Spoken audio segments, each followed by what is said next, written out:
Alors cela fait plusieurs semaines que l'on s'interroge, la presse notamment, sur le remaniement. Remaniement, pas remaniement, héros, pas héros. Encore aujourd'hui, le Figaro, qui nous dit que finalement Jean-Marc Ayrault pourrait peut-être rempiler. Alors, il faut dire que l'enjeu est de taille pour certains de devenir ministre, ça change une vie. L'objet du livre donc, que vous nous présentez aujourd'hui, Ministre ou rien, c'est Jean-Michel Dzian, et c'est, vous le voyez, chez Flammarion. Racontez-nous.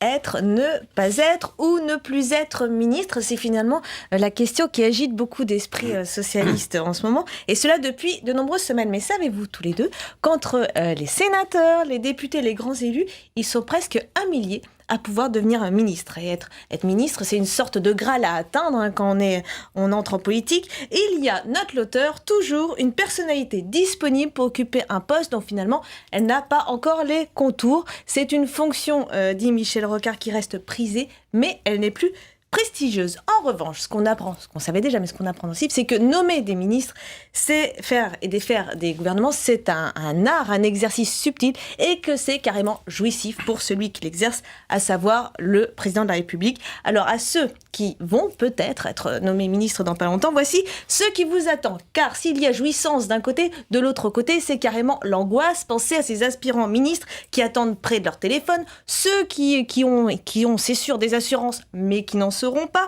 ceux qui attendent le dernier moment et le dernier nom égrené par le secrétaire général de l'Élysée pour percuter que, ah oui, finalement, je suis ministre. À la lecture de ce livre, on se dit que finalement, le seul bon moment quand on est ministre, c'est celui où on entend son nom, parce qu'après, tout devient difficile. Et notamment, les plus aguerris savent, eux, que pour avoir un vrai ministère, un ministère important, ce qui est très important, c'est négocier le périmètre du ministère. Et ça se joue en 72 heures. Et puis ensuite, mais savez-vous ce qui est important pour qu'un ministre fasse carrière ? Eh bien, c'est d'anticiper les désidératas de son président. On a dit le président choisit les ministres. Vous êtes dans la 5e République, c'est pas ça en fait. C'est le Premier ministre normalement qui propose le ministère, mais vous avez fait un raccourci tout à fait légitime vu ce qui se passe dans la pratique. Un livre donc qui est plein d'actualités, on l'a vu, mais aussi bourré d'anecdotes. J'aime bien les anecdotes. Oui, alors il y a toujours les surprises, comme souvenez-vous, Roselyne Bachelot qui découvre qu'elle a une secrétaire d'État, Tokia Saïfi, dont elle a juste jamais entendu parler et dont elle est incapable de parler aux journalistes qui l'interrogent. Il y a les cas particuliers, bien sûr, des nominations en période de cohabitation, des intitulés étonnants, souvenez-vous, la qualité de la vie, le ministère du temps libre. Alors celle-là, je l'adore, des ministres nommés par erreur. Ainsi, souvenez-nous de Mesmer, qui va trop vite, qui est le Premier ministre de Pompidou, qui va trop vite, et qui nomme donc en 72 Xavier Degnaud à la place de son frère Jean-François Degnaud, secrétaire d'État à l'Outre-mer. Et Pompidou, lors du premier Conseil des ministres, s'étonnait, mais je ne vois pas Jean-François. Forcément, c'était pas le bon. À propos de... Elle est excellente. À propos de l'Outre-mer, pensez également à ce pauvre François Baroin qui s'en serait passé de ce ministère, sachant qu'il est phobique de l'avion. Mais comme vous le savez, être ministre, ça ne se refuse pas, ou assez rarement. Il y en a un qui a hésité, qui a refusé dans un premier temps. C'est Frédéric de Saint-Cernin, appelé par Jacques Chirac pour remplacer le démissionnaire Philippe Briand, et qui en fait dans un premier temps dit non, je peux pas, je saurais pas faire. Et puis tous ses amis l'appellent, lui disent tu peux pas dire non, et finalement il se ravise. Pardon, mais il y en a un qui a dit non, c'est Michel Hidalgo qui en parle souvent, qui a été ministre des Sports. Enfin, on lui a proposé le ministère des Sports, il a réfléchi 2 heures, il a paniqué, il a dit non.